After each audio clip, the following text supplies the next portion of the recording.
Hey, get the keys to the jet. What we gonna do? Yo, thank you for tuning in.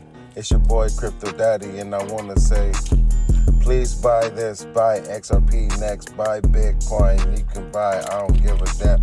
This my theme song for my fucking podcast. Who else got a theme song? What's good, YouTube?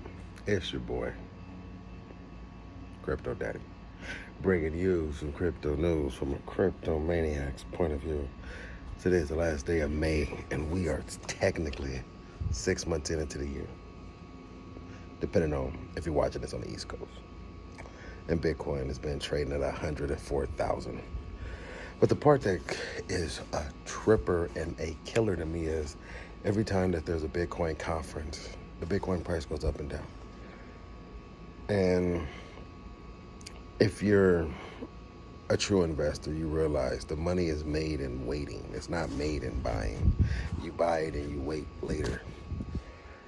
But we don't have a lot of time left before things start to really kick off. The Stablecoin Act is something that a lot of, I want to say, skeptics are worried about. And I believe they're worried about it because they are not positioned good enough to be in this game.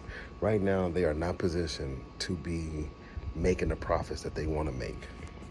You got to think about it like this. Jamie Dimon came out yesterday and said the U.S. should not be stockpiling Bitcoin. They should be stockpiling bullets, tanks, guns, basically like preparing for war. And of course he would say that because he's heavily invested in war. And what war does is it kills people. But the part that most people don't understand about war, when you destroy something, you gotta rebuild it. And people have to finance the rebuilding. Jamie Dimon doesn't have the United States citizens in his mind when he's saying this. He's financing both parts of the war. He's financing the U.S., he's financing the enemies of the U.S., because he's allowed to do that. He's allowed to put his money in where he wants to invest it at. So you should be investing in things that position you in the best situation for you and your family, like the stablecoin bill, the Genius Act. Trump said he wants to sign this by August before they recess. Now, you're probably thinking, like, what does all this mean? Recess? Are they going out to play? Blah, blah, blah, yada, yada, yada. The congressional people, they go on a break from August, I want to say, until about September, October.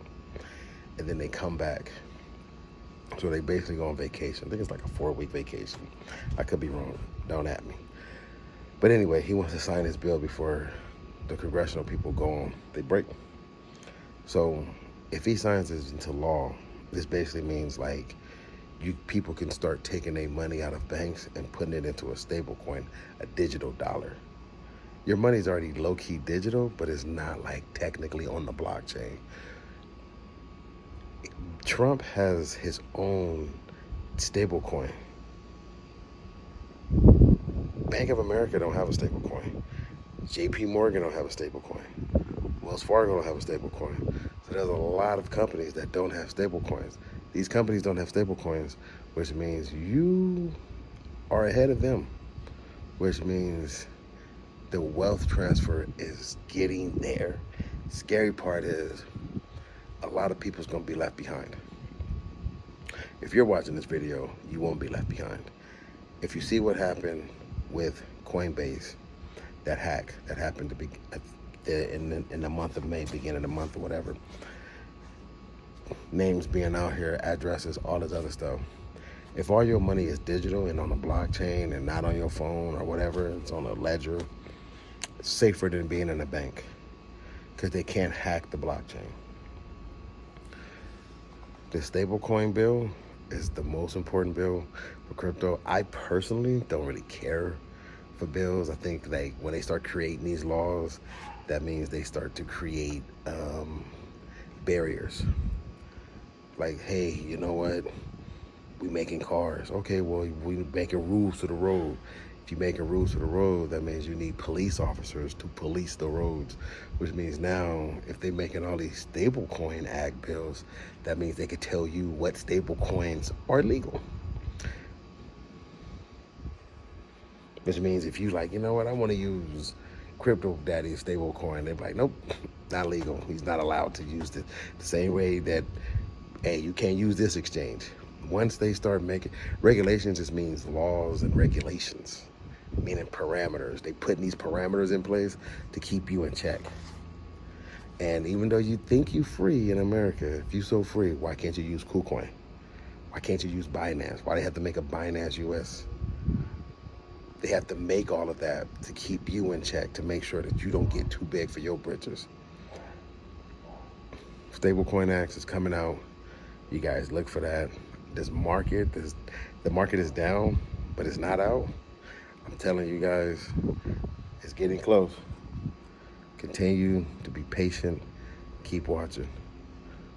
Crypto Daddy out. I'm gone. Peace. Now give me my theme music. Let's roll them. Hey, get the keys to the jet. What we gonna do? Yo, thank you for tuning in. It's your boy Crypto Daddy, and I wanna say, please buy this, buy XRP next, buy Bitcoin. You can buy, I don't give a damn. This my theme song for my fucking podcast. Who else got a theme song?